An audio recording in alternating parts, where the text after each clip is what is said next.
한 주간 평안하셨습니까? 이제 완연한 가을입니다. 가을은 성숙과 결실의 계절입니다. 이 가을에 우리의 신앙도 성숙해지기를 바랍니다. 또한 삶과 신앙의 아름다운 열매를 맺어갈 수 있기를 소망합니다. 여러분 한 번쯤 아마 들어보셨을 텐데요. 나비 효과라는 말이 있습니다. 나비의 작은 날개짓처럼 미세한 변화, 사소한 사건이 후에 엄청난 결과로 이어지는 현상을 말합니다. 우리의 구원과 신앙에도 나비 효과의 측면이 있습니다. 예수라는 한 청년의 십자가의 죽음이 온 인류를 살리는 구원 사건이 되었습니다. 또한 지극히 작은 자에게 한 것이 곧 주님에게 하는 것이 됩니다. 땅에서 냉수 한 그릇을 대접했는데 나중에 하늘의 상을 받게 됩니다. 지금 여기서 사람 앞에서 한 말과 행동은 마지막 때에 하나님 앞에서 책임을 지게 됩니다. 사람들은 죽음에 대하여 말하기를 꺼려하는 경향이 있습니다. 하지만 우리는 모두 언젠가 죽는다는 것을 잘 알고 있습니다. 사실 죽음 자체에 대해서는 아무것도 모릅니다. 그래서 죽음 앞에서는 침묵할 수밖에 없습니다. 또한 사람들은 죽음 후에 어떤 세계가 있는지에 대해서도 궁금해합니다. 실제로 많은 종교와 문화는 죽음 이후의 삶에 대하여서 이야기합니다. 그런데 사후세계에 대한 생각은 이 땅의 삶과 관련이 있습니다. 죽음이나 죽음 이후에 대하여 말하는 것도 잘 뒤집어 생각해 보면 이 땅의 삶에 더 관심이 있음을 보여줍니다. 오늘 우리가 함께 읽은 부자와 나사로의 비유는 죽음과 죽음 이후에 대하여 이야기합니다. 하지만 예수님은 이를 통하여서 지금 여기서 우리가 어떻게 살아야 하는지에 대한 성찰과 가르침을 주십니다. 먼저 예수님은 비유에서 서로 대조되는 이 땅의 두 사람의 삶을 묘사합니다. 19절은 어떤 한 부자의 일상을 다음과 같이 소개합니다. 그는 자색 옷과 고운 베옷을 입고 날마다 즐겁고 호화롭게 살았다. 여러분 매일같이 잔치가 벌어지고 있습니다. 그런데 그때 부자의 대문 앞에 나사로라 이름하는 거지가 버려져 있습니다. 버려진 나사로는 부자의 잔치상에서 떨어지는 부스러기로 허기진 배를 채우고자 합니다. 여러분 여기서 버려졌다라는 것은 누군가가 스스로 움직일 수 없는 나사로를 이곳으로 던져놨음을 의미합니다. 또한 버려졌다라는 것은 다른 사람의 돌봄이나 관심 밖에 있음을 보여줍니다. 동시에 이것은 다른 사람의 관심과 돌봄이 필요함을 말해줍니다. 나사로는 대문 너머에서 부자의 관심과 돌봄을 기대하고 있습니다. 하지만 현실은 그 기대를 충족지 못했습니다. 부자의 상에서 떨어지는 부스러기는 그의 몫이 아니었습니다. 오히려 불결한 개들이 그에게 달려듭니다. 그의 상처를 핥을 뿐입니다. 그리고 대문 하나를 사이에 두고 부자와 나사로는 극과 극의 삶을 살고 있습니다. 그리고 이 땅에서 이 둘의 삶에 대한 이야기는 곧 끝을 맺습니다. 부자도 죽습니다. 나사로도 죽습니다. 그런데 여기서 우리가 한 가지 주목해서 볼 것이 있습니다.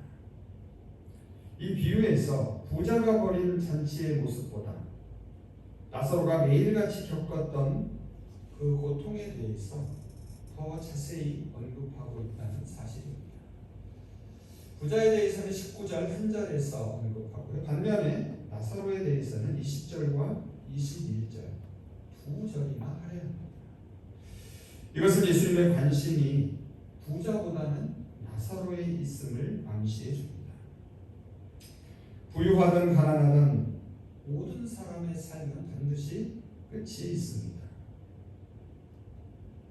하지만 죽음은 허무한 끝이 아닙니다. 죽음은 불공평하고 불의한 삶을 끝내는 것입니다. 그리고 새롭게 시작하는 출발이 됩니다. 여기서도 우리는 부자의 죽음보다 나사로의 죽음이 좀 더 자세히 묘사되고 있음을 주목해야 합니다. 나사로의 죽음과 부자의 죽음이 삶에서 대조됐듯이 죽음에서도 대조되고 있습니다. 여러분 잘 보시면 나사로는 천사들에 의해 어디로 갑니까? 하나님의 품으로 들려 올라갑니다. 이 품이라는 말은 비유적으로는 따뜻하게 감싸주거나 보호해주는 상태를 말합니다. 그래서 아브라함의 품은 가장 안락한 장소, 즉 구원의 상태를 의미합니다. 반면에 부자는 어떻습니까? 사람들의 손에 의해 땅에 묻힙니다. 살아생전 부자의 위치와 거지 나사로의 위치가 죽자마자 완전히 뒤바뀝니다. 23절은 두 사람의 역전된 모습을 보여줍니다. 생전의 부자의 대문 밖에서 고통받았던 나사로는 지금 아브라함의 품에 있습니다. 반면에 생전의 대문 안에서 호화로운 잔치를 즐겼던 부자는 음부에서 고통 가운데 있습니다. 살아생전의 부자는 대문 밖에서 고통받고 있던 나사로를 보지 못했습니다. 하지만 그는 죽고 나서야 나사로를 바라봅니다. 자신이 고통을 당하자 눈이 열린 것입니다. 그런데 오늘 주목할 것이 하나 있는데요. 부자는 나사로의 이름을 언급합니다. 그럼 이것은 무엇을 의미합니까? 생전에 그가 나사로의 존재를 알고 있음을 말해줍니다. 지금 나사로는 부자의 대문밖에 아니라 저 멀리 아브라함의 품에 안식하고 있습니다. 여기서 멀리라는 말은 다가갈 수 없는 거리감을 보여줍니다. 이제 부자가 나사로에게 구걸해야 하는 신세가 되고 맙니다. 부자는 스스로 아브라함의 품으로 가까이 갈 수 없음을 깨닫습니다. 그래서 나사로를 자신에게 보내달라고 아브라함에게 간청을 합니다. 여러분 생전엔 나사로가 부자의 상에서 떨어지는 부스러기 한 조각을 원했습니다. 그런데 이제는 부자가 나사로의 손가락 끝에서 떨어지는 물 한 방울을 원하고 있습니다. 사실 이것은 단순히 갈증을 해소해 달라는 말이 아닙니다. 자신을 고통에서 건져달라는 구원의 요청입니다. 하지만 안타깝게도 그 간청은 끝내 거절됩니다. 앞서 살아있을 때에 나사로의 요청이 거절되었습니다. 이제는 부자의 요청이 거절됩니다. 그렇다면 왜 부자는 사후에 극심한 고통을 당하는 것일까요? 반대로 왜 나사로는 사후에 아브라함의 품에 안식하는 것일까요? 사실 이것이 이 비유에서 우리가 가장 궁금해하는 점입니다. 일반적으로 우리가 알고 있는 구원론에 따르면 구원은 오직 믿음으로 받는 선물입니다.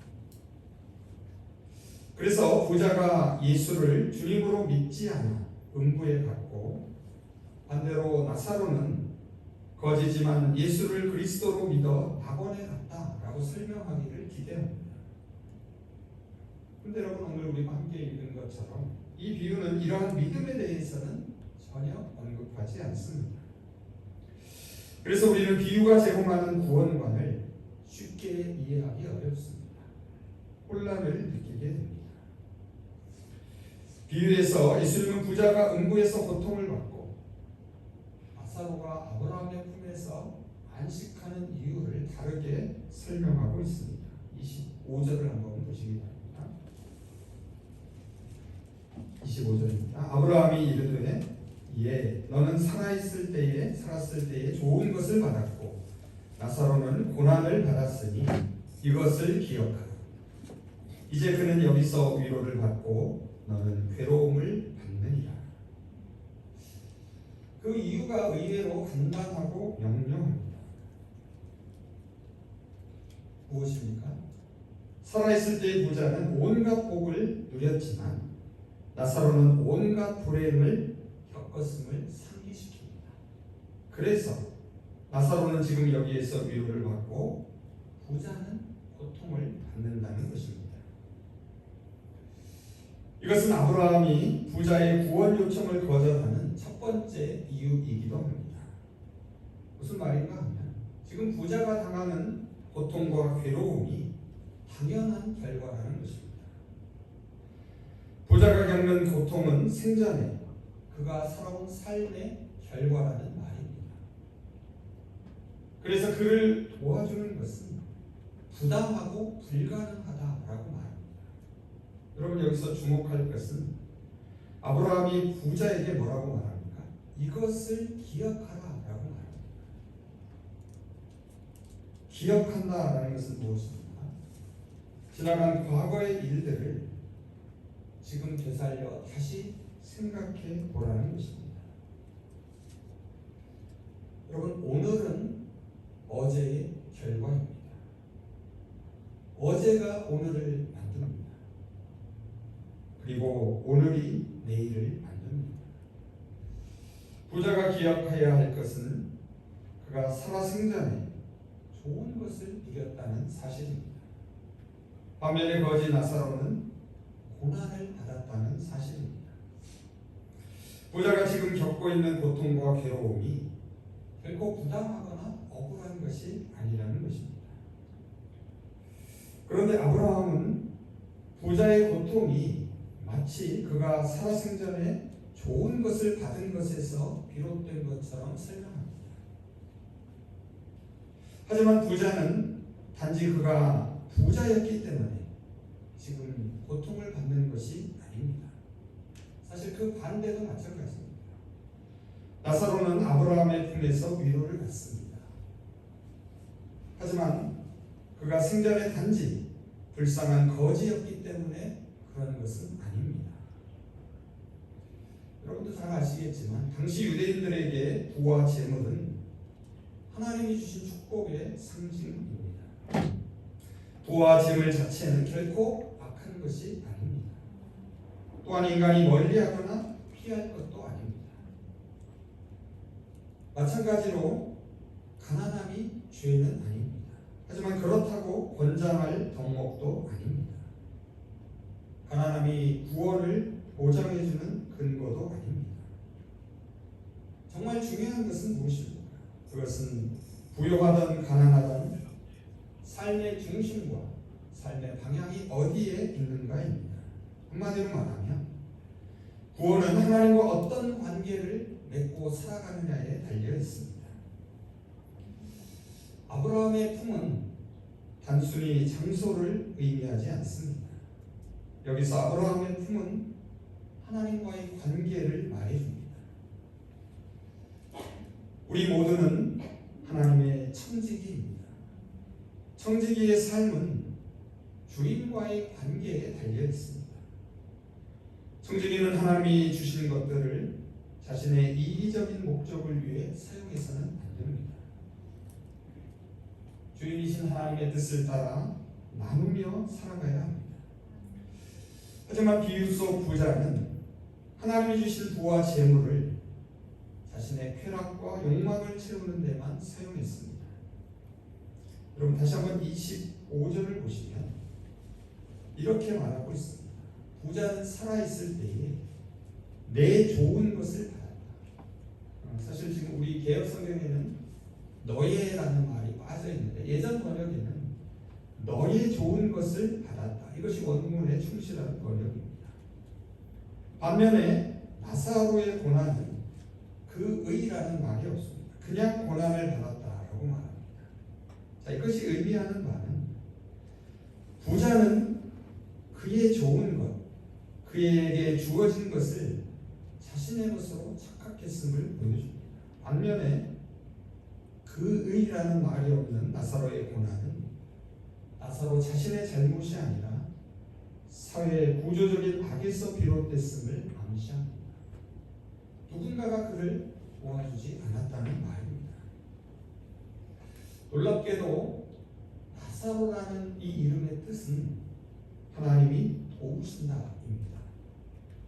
나사로는 하나님의 도우심만을 바라는 삶을 살았습니다. 하나님만을 의지할 수밖에 없었습니다. 그것은 누군가를 통해서 하나님이 도우시는 것입니다.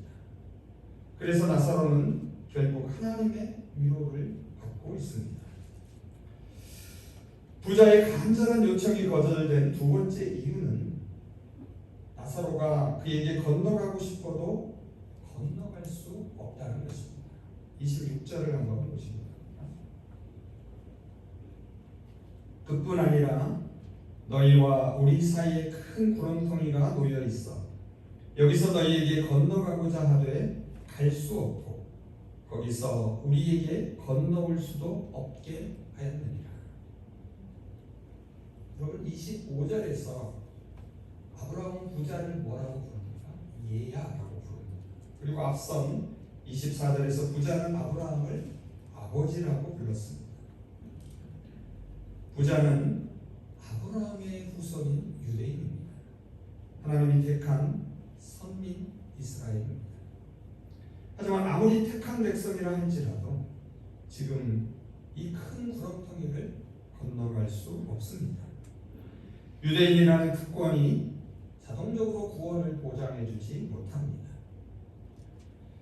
부자가 건너갈 수 없다는 것은 하나님의 뜻이 변하지 않음을 보여줍니다. 부자와 나사로는 생전에 대문을 사이에 두고 천국과 지옥 같은 삶을 살았습니다.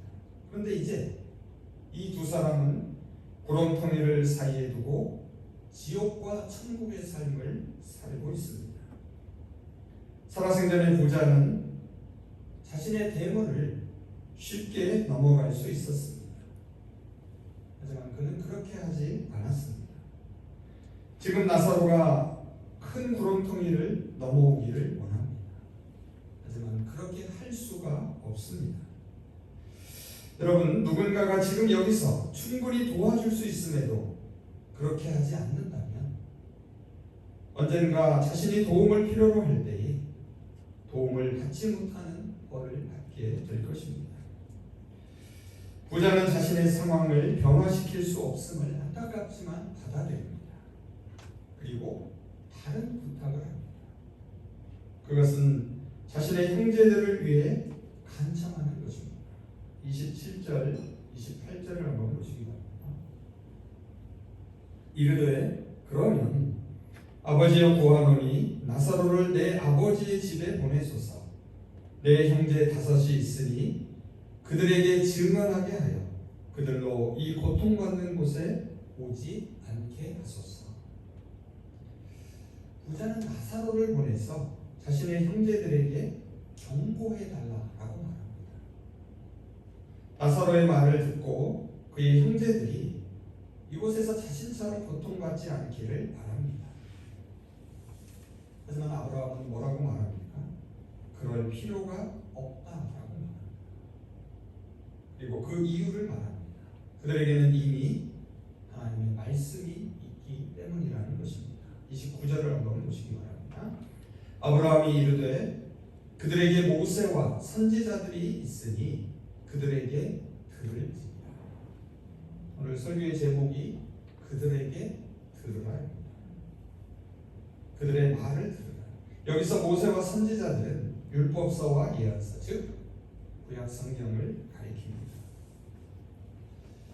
하나님의 뜻과 의지와 계획은 이미 말씀 안에 분명하게 드러나 있습니다. 모세와 예언자를 통하여 주신 하나님의 말씀은 한마디로 이렇게 요약할 수 있습니다. 하나님을 사랑하고 하나님이 사랑하는 사람을 사랑하라. 또한 여기서 들으라는 것은 성경에 기록된 말씀을 단순히 귀로만 듣는 것이 아닙니다. 말씀을 깨닫고 이해하는 것을 의미합니다. 그리고 그 말씀대로 살아가는 것을 뜻합니다. 그러자 부자는 다시 한번 마지막으로 간청합니다.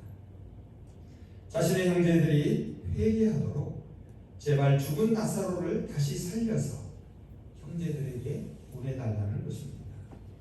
30절을 한번 보시기 바랍니다. 제가 공동 번역으로 읽어봅니다. 부자는 다시 아브라함 할아버지, 그것만으로는 안 됩니다. 그들은 죽었다가 다시 살아난 사람이 찾아가야만 회개할 것입니다 하고 호소했다. 형제들이 하나님의 말씀은 어쩌면 듣지 않을 수도 있습니다. 하지만 하나님께서 죽은 자를 살리시는 기적을 보여주시면 반드시 하나님께로 돌아올 것이라고 말합니다. 이러한 부자의 생각은 오늘 우리들의 생각과 크게 다르지 않습니다. 백문이 불여 일견이라 확신합니다. 100번 말씀을 들려주는 것보다 한번 기적을 보여주는 것이 더 효과적이라고 생각합니다. 그리고 그러면 사람들이 믿음을 가지게 될 것이다 라고 믿습니다. 실제로 우리 그리스도인들 가운데도 말씀을 듣고 그 말씀대로 따라 살기보다는 초자연적인 기적의 목을 매는 사람들이 있습니다. 하지만 기적이 자동적으로 믿음을 일으키고 구원을 보장해 주지는 않습니다. 기록된 하나님의 말씀을 잘 읽어야 합니다. 선포되는 하나님의 말씀을 잘 들어야 합니다. 그리고 그 말씀에 순종하는 삶을 살아내야 합니다. 만약 그렇지 않으면 설사 죽은 사람이 살아나는 부활의 기적이 일어나도 결코 믿지 않을 것이라고 말합니다. 마지막 31절을 한번 보시기 바랍니다. 이르되 모세와 선지자들에게 듣지 아니하면 비록 죽은 자 가운데서 살아나는 자가 있을지라도 권함을 받지 아니하리라 하였다 하시니라. 여러분, 사람들이 하나님을 믿지 못하는 것은 죽은 사람이 살아나는 기적을 경험하지 못해서가 아닙니다. 그것은 하나님의 말씀을 들으려 하지 않기 때문입니다. 들어도 깨닫지 못하기 때문입니다. 깨달아도 그대로 행하지 않기 때문입니다. 전에도 몇 차례 말씀드린 기억이 있습니다. 기적이 믿음을 일으키는 것이 아닙니다. 우리의 믿음이 곧 기적입니다. 그리고 믿음이 우리의 삶에서 기적을 일으킵니다. 이제 말씀을 정리해 보겠습니다.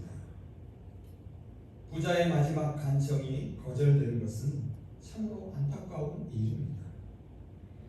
우리는 아브라함이 왜 부자의 소원을 거절할 수밖에 없었는지를 알게 되었습니다.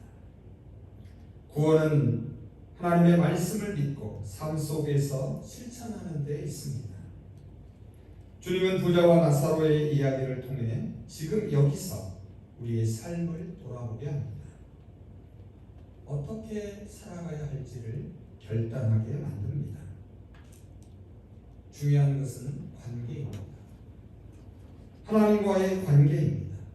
그리고 하나님 안에서 이웃과의 관계입니다. 하나님과의 관계에서 이웃과의 관계가 설정됩니다. 이웃과의 관계를 통하여서 하나님과의 관계가 드러납니다. 하나님과의 관계는 이웃과의 관계를 내다보는 창문입니다. 이웃과의 관계는 하나님과의 관계를 보여주는 거울입니다. 주님은 하나님의 말씀을 하나님을 사랑하는 것과 이웃을 사랑하는 것으로 요약했습니다. 여러분, 하나님이 가장 기뻐하시는 관계는 서로 사랑하는 관계입니다.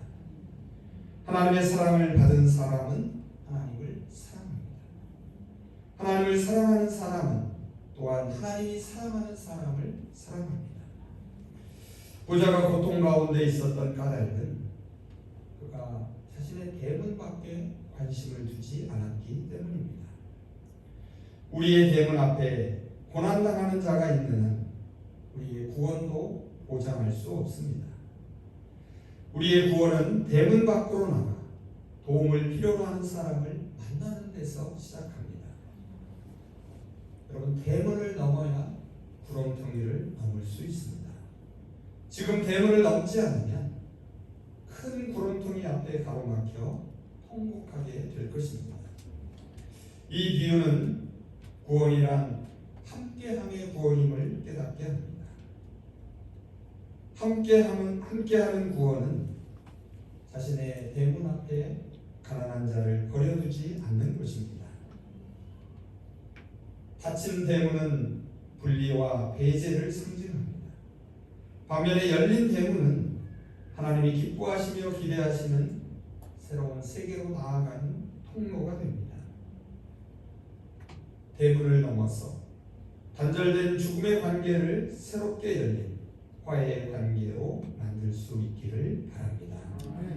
경계를 넘어서는 것은 대문 문턱을 넘는 데서 출발합니다. 바로 지금 여기에서 우리가 어떻게 하느냐가 중요합니다. 우리 일상의 삶에서 보여주는 작은 말, 사소한 행동이 죽음의 구렁텅이를 넘어 생명의 길로 나아가는 첫걸음이 됩니다. 주님은 비유를 통하여서 그들의 말을 들으라라고 말씀하십니다. 그들의 말은 하나님의 말씀이며 주님의 말씀입니다. 이제 끝으로 주님의 말씀을 들으며 설교를 마치겠습니다. 29절에서 31절을 세번역 성경으로 읽습니다. 아브라함이 말하였다. 그들에게는 모세와 예언자들이 있으니 그들의 말을 들어야 한다. 부자는 대답하였다. 아닙니다. 아브라함 조상님, 죽은 사람들 가운데서 누가 살아나서 그들에게로 가야만 그들이 회개할 것입니다. 아브라함이 그에게 대답하였다. 그들이 모세와 예언자들의 말을 듣지 않는다면 죽은 사람들 가운데서 누가 살아난다 해도 그들은 믿지 않을 것이다. 기도하겠습니다. 생명의 주인이 되시는 여호와 하나님, 부자의 간청이 거절된 것은 참으로 가슴 아픈 일입니다. 하지만 구원이 하나님의 말씀을 삶 속에서 실천하는 데 있음을 깨닫게 하시니 감사합니다. 이제 앞으로 우리의 삶을 어떻게 살아가야 할지를 결단하게 하시니 고맙습니다.